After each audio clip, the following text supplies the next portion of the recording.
Somos la Biblia. Continuamos hoy, amigo oyente, nuestro estudio en el libro de Génesis. Capítulo 1, 29 a 2:9. 28. Y los bendijo Dios, y les dijo: fructificad y multiplicaos, llenad la tierra, y sojuzgadla, y señoread en los peces del mar, en las aves de los cielos, y en todas las bestias que se mueven sobre la tierra. 29. Y dijo Dios: He aquí que os he dado toda planta que da semilla, que está sobre toda la tierra, y todo árbol en que hay fruto y que da semilla, os serán para comer. 30. Y a toda bestia de la tierra, y a todas las aves de los cielos, y a todo lo que se arrastra sobre la tierra, en que hay vida, toda planta verde les será para comer. Y fue así. 31. Y vio Dios todo lo que había hecho, y he aquí que era bueno en gran manera. Y fue la tarde y la mañana el día sexto. Gen 1, 29-31. No te olvides suscribirte, darle like y compartir para que la comunidad de la fe en Cristo crezca cada día y así ser salvos al escuchar y aceptar a nuestro Señor Jesucristo. Dios te bendiga abundantemente. Gracias. Génesis capítulo 1, versículos 29 al 31, se erige como un poderoso testimonio de la posición única de la humanidad dentro de la creación. Estos versículos, a menudo citados e infinitamente debatidos, pintan una imagen vívida de la intención de Dios para la humanidad. Se nos presenta no solo como habitantes del mundo, sino como cuidadores a los que se les ha confiado una profunda responsabilidad. El texto comienza describiendo los recursos que se nos proporcionan, y dijo Dios: He aquí que os he dado toda planta que da semilla, que está sobre toda la tierra, y todo árbol en que hay fruto y que da semilla, os serán para comer.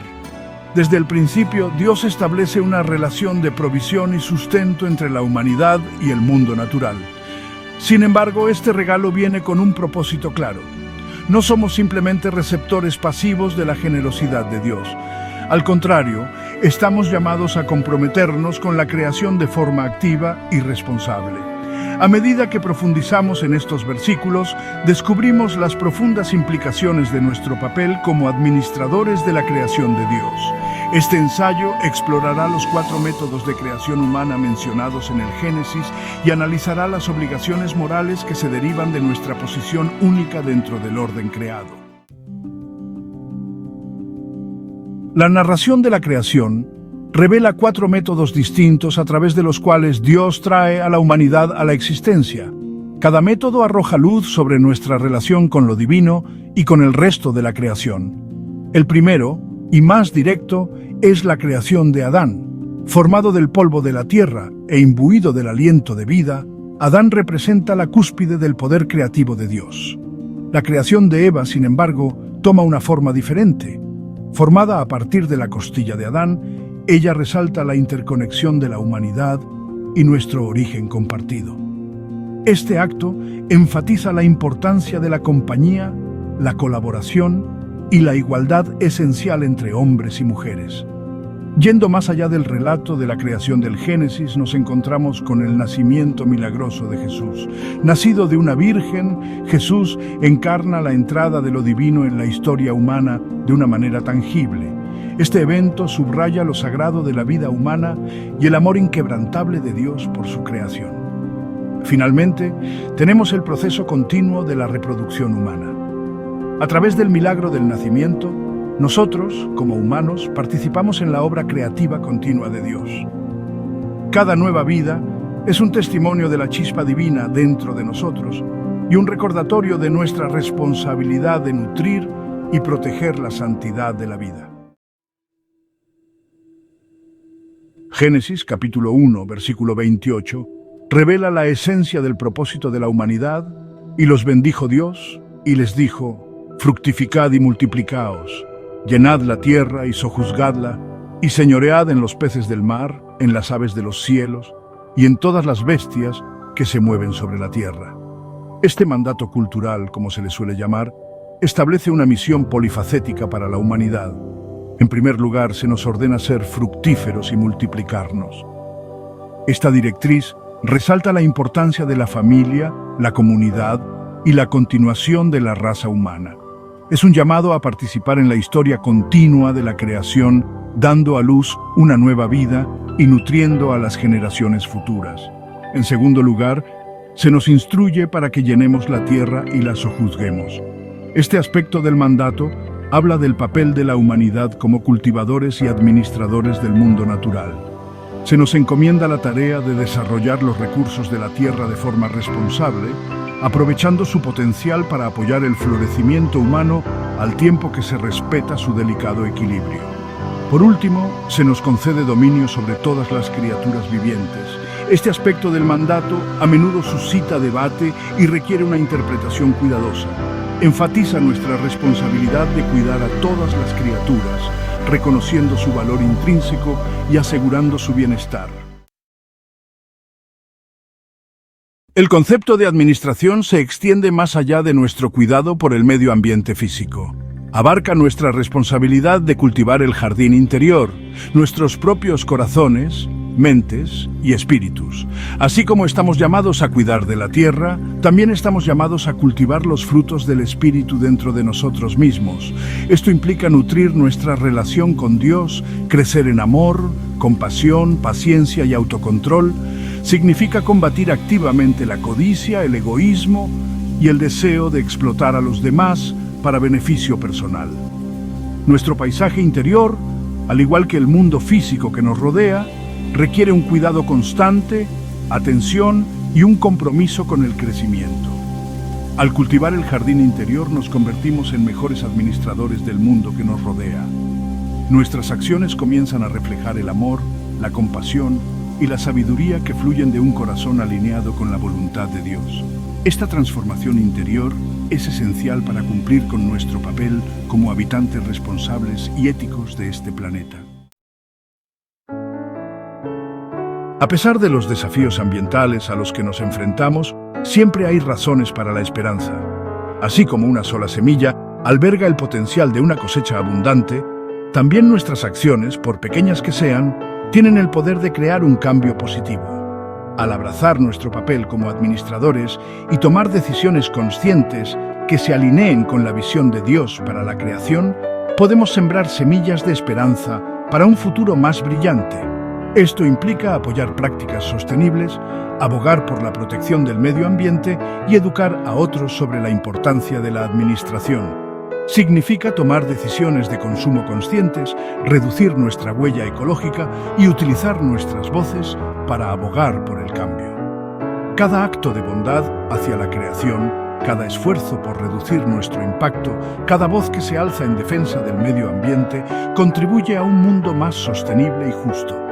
Dejémonos inspirar por la esperanza que surge de nuestra fe y trabajemos juntos para crear un futuro en el que la humanidad y la naturaleza prosperen en armonía.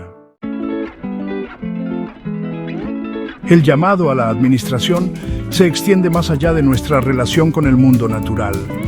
Abarca nuestras interacciones con toda la creación de Dios, incluidos nuestros semejantes. Así como estamos llamados a cuidar de la tierra y sus criaturas, también estamos llamados a amar a nuestro prójimo como a nosotros mismos. Esto significa tratar a los demás con dignidad, respeto y compasión, independientemente de su origen, creencias o circunstancias.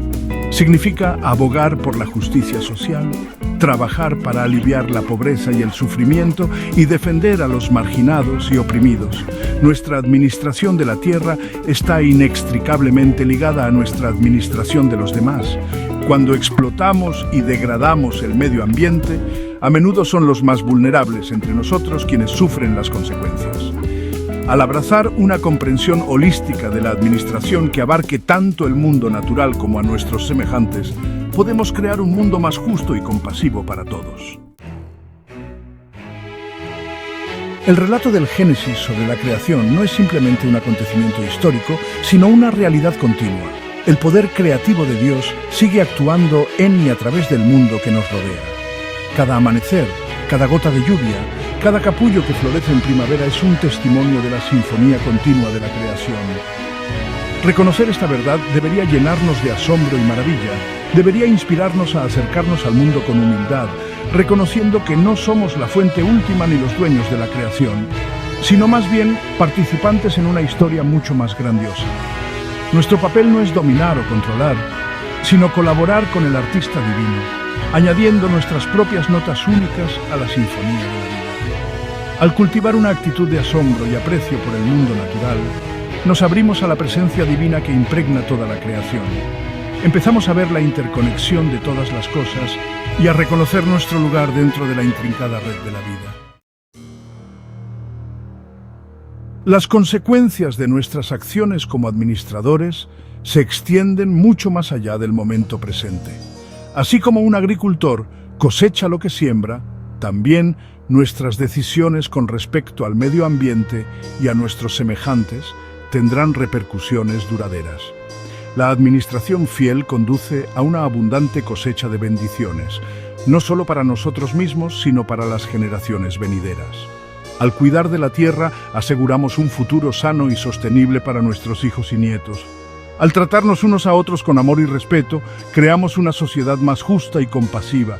Y al alinear nuestras vidas con la visión de Dios para la creación, cosechamos las recompensas eternas de vivir en armonía con nuestro Creador y su creación. Abracemos, por lo tanto, nuestro papel como administradores con alegría, dedicación y un profundo sentido de responsabilidad, porque al hacerlo, participamos en la obra divina de la creación y contribuimos a un futuro en el que el amor y la gracia de Dios fluyan abundantemente por toda la tierra. Cuán firme cimiento se ha dado a la fe. Le presentamos A través de la Biblia, un análisis de la Biblia libro por libro que nos ayudará a crecer espiritualmente. Estos estudios fueron diseñados por el Dr. J. Vernon McGee, destacado maestro y expositor de la Biblia. Acompáñenos en este fascinante recorrido a través de la Biblia. La palabra de Dios. Solo se requirieron pocas palabras para contarnos todo lo que Dios quería que supiéramos de la creación del universo. Pero en cuanto a la creación del hombre, Dios dio más detalles. Escucharemos algunos de esos detalles hoy mientras el autobús bíblico nos lleva más profundo en nuestro estudio del primer libro de la Biblia, Génesis. Bienvenido a otro día y otra semana de A través de la Biblia. Soy su anfitrión Heiel Ortiz y si acaba de unirse a nosotros en nuestro estudio, quiero estar seguro de que sabe estas dos cosas muy importantes. La primera es que puede escuchar todos nuestros mensajes previos gratuitamente en atravesdelabiblia.org. O si le gustaría, puede comprar la serie entera. Está disponible en una memoria USB y también en lo que se llama el autobús bíblico solar. Es un aparato solar que contiene el estudio entero más la Biblia en audio. Para más información, envíenos un correo electrónico a atv@transmundial.org o llámenos en los Estados Unidos al número 1-800-880-5339. O al final del programa daremos la información para que nos contacte en su país.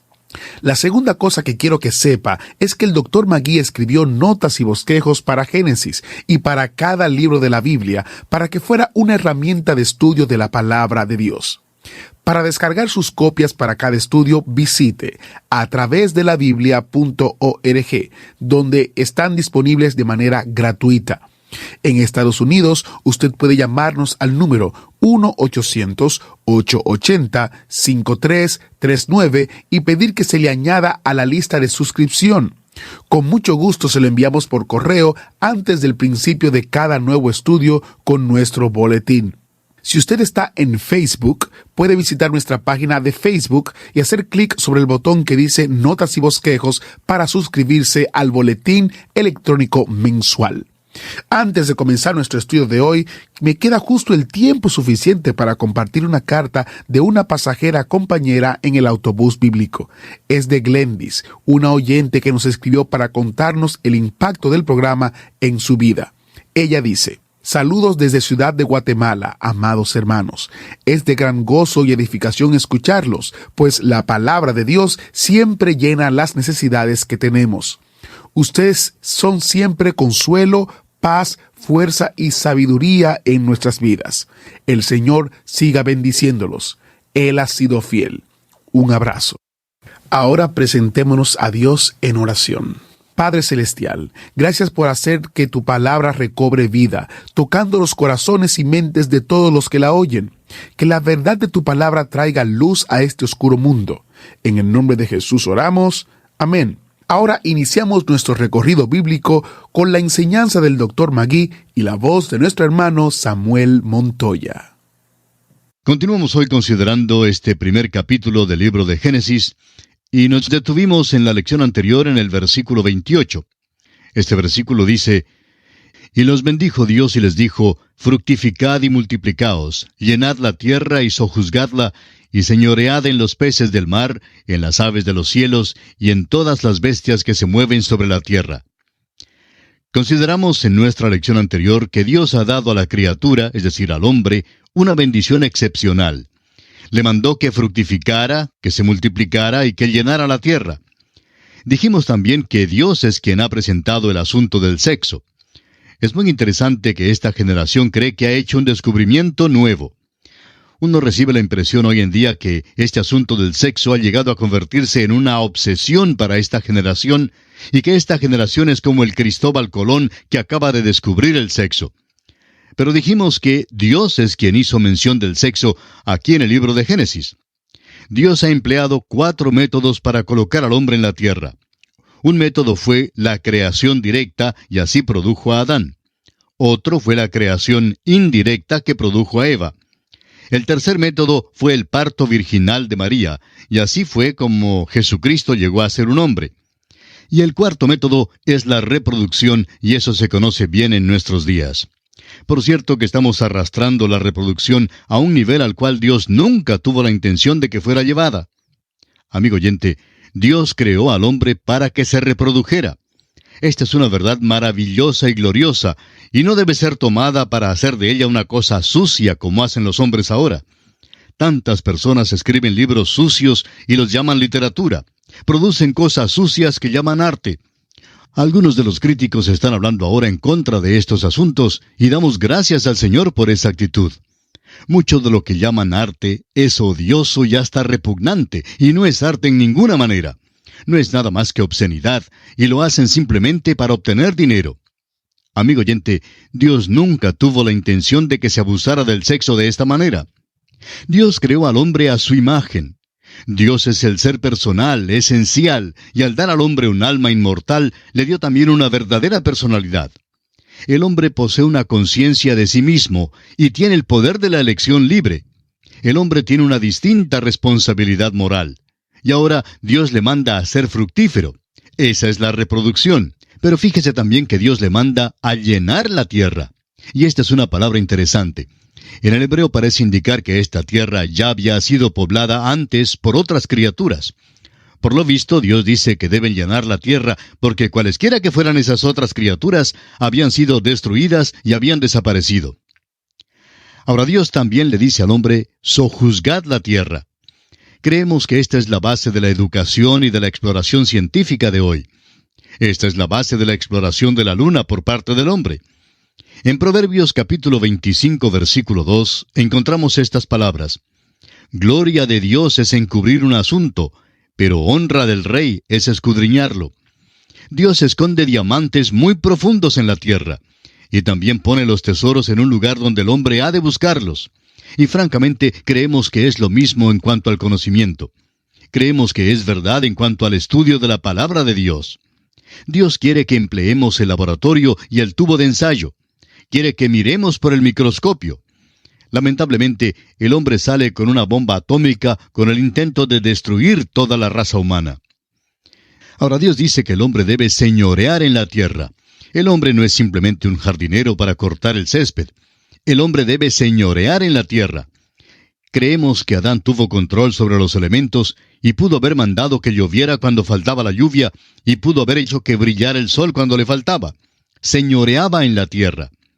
Creemos que podía haber mandado que se abrieran las nubes como abrimos hoy el sistema de riego en nuestros días para regar el césped. Podemos ver esto en el Señor Jesús. Tuvo control sobre los elementos cuando estuvo aquí en la tierra. Pudo mandar que se calmara la tempestad y podía dar de comer a las multitudes. Y creemos que a Adán le fue posible hacer esto antes de que cayera en pecado. pero cuando cayó en pecado, entonces perdió aquel señorío. Los 3 últimos versículos del primer capítulo de Génesis dicen: Y dijo Dios: He aquí que os he dado toda planta que da semilla, que está sobre toda la tierra, y todo árbol en que hay fruto y que da semilla, os serán para comer. Y a toda bestia de la tierra, y a todas las aves de los cielos, y a todo lo que se arrastra sobre la tierra en que hay vida, toda planta verde les será para comer. Y fue así. Y vio Dios todo lo que había hecho, y he aquí que era bueno en gran manera. Y fue la tarde y la mañana, el día 6. Esto, amigo oyente, nos trae al final del capítulo 1. Y vamos a hacer un resumen aquí. ¿Cuáles son algunas de las cosas que notamos en este capítulo? Bueno, una de ellas es el hecho de que Dios se menciona aquí 32 veces. La Biblia no hace ningún intento para probar que hay un Dios. Ahora, ¿por qué no lo hace? Porque dice el necio en su corazón: no hay Dios. Dios no trata de probar su propia existencia. La Biblia es un libro escrito para revelar la verdad espiritual, religiosa y redentora, y esa nos llega solo por la fe. De modo que tenemos aquí el hecho de que Dios es aquel que creó. En este primer capítulo de Génesis, aprendemos específicamente acerca de la unidad, el poder y la personalidad de Dios. Eso es exactamente lo que Pablo escribe a los romanos en el capítulo 1, versículo 20, cuando les dice: Porque las cosas invisibles de Él, su eterno poder y deidad, se hacen claramente visibles desde la creación del mundo, siendo entendidas por medio de las cosas hechas, de modo que no tienen excusa. Francamente, amigo oyente, Dios nos ha limitado a fin de que tengamos fe en Él mismo. También encontramos algunas otras cosas en este capítulo. Notemos que niega el politeísmo. Un solo Dios crea. Niega también la eternidad de la materia. Comienza en el principio. Todo tuvo un principio, amigo oyente. Esto es verdad a pesar del hecho de que hubo un tiempo cuando la ciencia enseñaba la eternidad de la materia. Este capítulo niega también el panteísmo. Dios es antes que todas las cosas y existe aparte de ellas. Encontramos también que niega el fatalismo. Dios obra en la libertad de su voluntad. Y vamos a concluir esta porción del estudio del primer capítulo de Génesis dando una lista de las características notables de este capítulo. Primero, hubo orden. Segundo, hubo un progreso definido.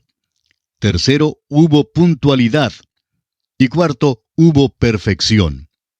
Y esto nos trae al comienzo del segundo capítulo de Génesis, y nos encontramos allí con Adán puesto en el huerto bajo algunas condiciones. Más adelante consideraremos el día de reposo. En este segundo capítulo del Génesis ocurre un gran principio de la revelación por primera vez que no encontramos con frecuencia más adelante. Es una huella dactilar de la inspiración. Es la ley de repetición o de recapitulación. En otras palabras, el Espíritu de Dios, al dar la palabra de Dios, tiene la costumbre de declarar varios eventos en un breve bosquejo. Da una serie de grandes hechos y verdades, pero no la da de un modo detallado ni elaborado. De esta manera, nos ha informado en cuanto a los 6 días de la creación. Luego, vuelve para sacar de aquel detalle lo que le es de más importancia, y entonces da muchos detalles más a ese respecto. En Génesis capítulo 2, la creación del hombre en el 6º día, como se nos relata en el primer capítulo, sale una vez más a la luz para darle más atención. Este es el asunto importante que Dios quiere aclarar y tratar en detalle. Eso es lo que ocurre con el libro de Deuteronomio. Deuteronomio es la interpretación de la ley después de la experiencia de 40 años con ella en el desierto. No es simplemente una repetición de la ley, sino más bien una interpretación de la ley. Asimismo notamos que hay 4 evangelios. Encontramos muchas veces que se sigue este procedimiento en la palabra de Dios. Ahora el tema de este capítulo 2 de Génesis es la creación del hombre.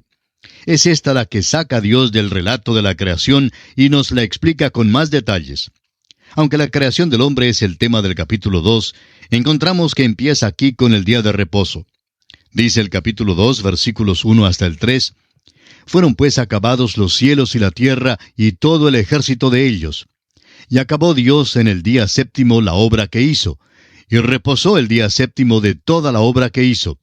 Y bendijo Dios al día 7º y lo santificó, porque en él reposó de toda la obra que había hecho en la creación.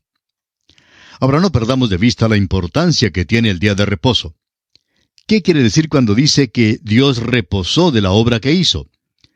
Significa que Dios se cansó y que se sentó un día y dijo, bueno, trabajé mucho en esta semana. Han sido unos días muy agitados. He trabajado más de 40 horas en esta semana y necesito descansar. Amigo oyente, sería una verdadera tontería mirarlo desde este punto de vista. Dios reposó de su obra. Eso quiere decir que cuando Dios terminó sus 6 días, pudo mirar todo lo que había hecho y ver que era buenísimo. No le quedaba más que hacer.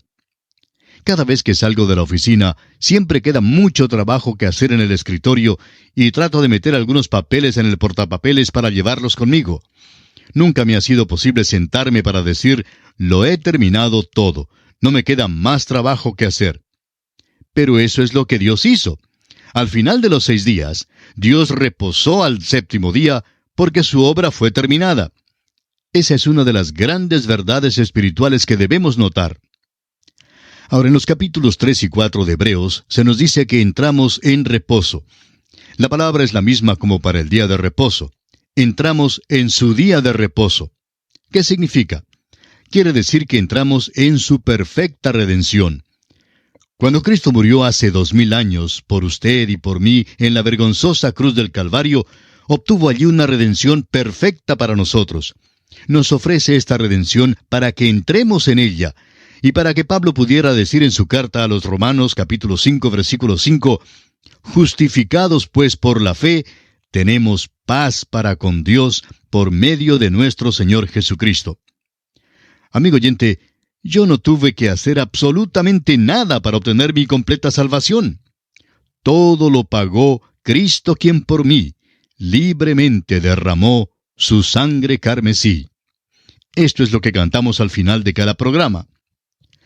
Hagamos ahora un sumario de los primeros 5 días de la restauración. Creemos que este universo tan inmenso en el cual vivimos había estado aquí por un largo período de tiempo, pero que algo había pasado en la tierra y a mucho de la creación. Como resultado, Dios entró y el Espíritu de Dios se movía sobre la faz de las aguas, y el caos se convirtió en cosmos. En ese tiempo, Dios creó de nuevo.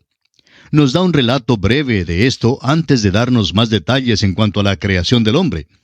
Los versículos 4 al 6 de este capítulo 2 de Génesis dicen lo siguiente. Estos son los orígenes de los cielos y de la tierra cuando fueron creados, el día que Jehová Dios hizo la tierra y los cielos, y toda planta del campo antes que fuese en la tierra, y toda hierba del campo antes que naciese. Porque Jehová Dios aún no había hecho llover sobre la tierra, ni había hombre para que labrase la tierra, sino que subía de la tierra un vapor, el cual regaba toda la faz de la tierra. En realidad, esta palabra orígenes en el hebreo quiere decir familias. Este libro del Génesis no es solo el libro de orígenes, sino también el libro de familias. Estas son las familias de los cielos y de la tierra. Ahora fijémonos que un vapor de la tierra regaba toda la faz de la tierra. Y eso estuvo aquí antes de que el hombre estuviera en la tierra. Empezamos a ver y descubrir el propósito de Dios en el capítulo 1. Estaba preparando un hogar para el hombre que Él hizo. Y ahora Dios está preparándose para mover a este hombre al lugar que ya le ha preparado. Creemos que esta es una de las cosas más notables que se encuentran en esta sección particular que está ante nosotros. Consideremos ahora el método de la creación del hombre. Hemos visto en el capítulo 1 que la materia inorgánica fue creada de la nada. Eso se encuentra en el primer versículo, donde dice que en el principio creó Dios los cielos y la tierra. De la nada a la materia inorgánica fue el primer paso. Luego hubo la creación de lo inorgánico a lo orgánico, es decir, la vida. Eso se encuentra en el versículo 21, donde Dios creó grandes monstruos marinos y todo ser viviente. Creó la vida animal. Surge entonces la pregunta de si creó la vida vegetal. Por lo visto, la vida vegetal no había sido destruida. La semilla evidentemente ya estaba en la tierra. No deseamos ser dogmáticos en cuanto a eso, pero parece ser la implicación cuando Dios mandó a la tierra que produjera hierba verde y hierba que daba semilla. Como ya hemos dicho varias veces antes, Dios nos da muy pocos detalles en cuanto a esto. Ahora pasamos de lo orgánico a la creación del hombre, y por tanto no es una transición. La evolución no puede llenar el vacío que nos lleva a la aparición de seres inteligentes en la tierra. La tierra estaba preparada ahora para la venida del hombre. Dice el versículo 7 de este capítulo 2 de Génesis: Entonces Jehová Dios formó al hombre del polvo de la tierra, y sopló en su nariz aliento de vida, y fue el hombre un ser viviente. Una vez más nos vemos limitados aquí por lo que nos dice Dios. Físicamente, Dios formó al hombre del polvo de la tierra. Es muy interesante que nuestros cuerpos se componen de unos 15 o 16 elementos químicos. Aquellos mismos elementos químicos están en la tierra. El hombre fue formado físicamente del polvo de la tierra. En realidad se puede destilar nuestros cuerpos físicos y separarlos en los elementos químicos de los cuales somos hechos. Hubo una vez cuando estos elementos químicos tenían un valor de casi $3, pero dicen que ahora está subiendo el precio. Pero esto es lo que en verdad valemos, porque fuimos físicamente formados del polvo de la tierra. Pero el hombre es más que polvo. Físicamente, polvo es, y al polvo volverá. Pero su espíritu va a Dios. ¿Por qué? Porque Dios sopló en su nariz aliento de vida, y fue el hombre un ser viviente. Ahora, ¿qué es lo que Dios le sopló? Le sopló el aliento de vida, el cual le dio la vida que es física, vida que es psicológica y vida que es espiritual. En otras palabras, el hombre entra en una asociación maravillosa con su Creador. Tiene una capacidad para Dios y se encuentra en su mismo ser. Esto es lo que separa al hombre de todas las demás criaturas que hallamos en el universo de Dios. Claro que hay los ángeles, pero créanos que es muy poco lo que sabemos de ellos. Cualquier teoría de la evolución, inclusive la evolución teísta, no puede dar cuenta de la palabra humana, ni pueden explicar la conciencia humana, ni la personalidad humana. Estas son tres cosas con las cuales la evolución tiene algo de dificultad. Uno puede tomar los huesos de un hombre y compararlos con los huesos de algún antropoide, y ver una semejanza notable en sus huesos. Sin embargo, nos dicen que hay una divergencia amplia también. Pero es de esperarse que hubiera una cierta semejanza, porque Dios hizo mover a los dos en el mismo ambiente, y naturalmente la carrocería sería igual. Hay una similitud muy notable entre la carrocería de un automóvil Ford y un automóvil Chevrolet. Pero mejor es que no se lo digamos al comerciante local de la Ford o de la General Motors, porque le dirá que hay una diferencia vasta entre las dos. Sin embargo, la carrocería ha de tener algo fijo sobre las 4 ruedas, y una rueda ha de ser colocada en cada esquina, y hasta cierto punto, pues la carrocería tiene que ser cuadrada. Las dos han de fallar en la autopista a las 5 de la tarde, de modo que las dos necesitan tener balance, y las dos necesitan tener máquina. Deducimos, pues, que son semejantes, y sin embargo, no son exactamente iguales. Ahora, el hombre y los animales tienen similitudes, pero el hombre es una criatura muy diferente. Dios sopló en el hombre el aliento de vida, y el hombre llegó a ser un alma viviente. Formidables y maravillosas son las obras de Dios, y esto debemos siempre tenerlo presente. Consideremos ahora el sitio geográfico del hombre. El versículo 8 de este capítulo 2 de Génesis dice: Y Jehová Dios plantó un huerto en Edén al oriente, y puso allí al hombre que había formado. No podemos decirle dónde estaba exactamente el huerto de Edén. Estamos seguros que estaba en alguna parte del valle entre los ríos Tigris y Éufrates. En efecto, pudiera haber estado en todo el valle. Aquel valle originalmente fue un lugar muy fecundo y todavía lo es. Es una parte de la fértil creciente verde, y en un tiempo sembraron grano allí. Simplemente recogían la cosecha porque crecía ella misma. Probablemente aquella área llegará a ser de nuevo el mismo centro de la tierra.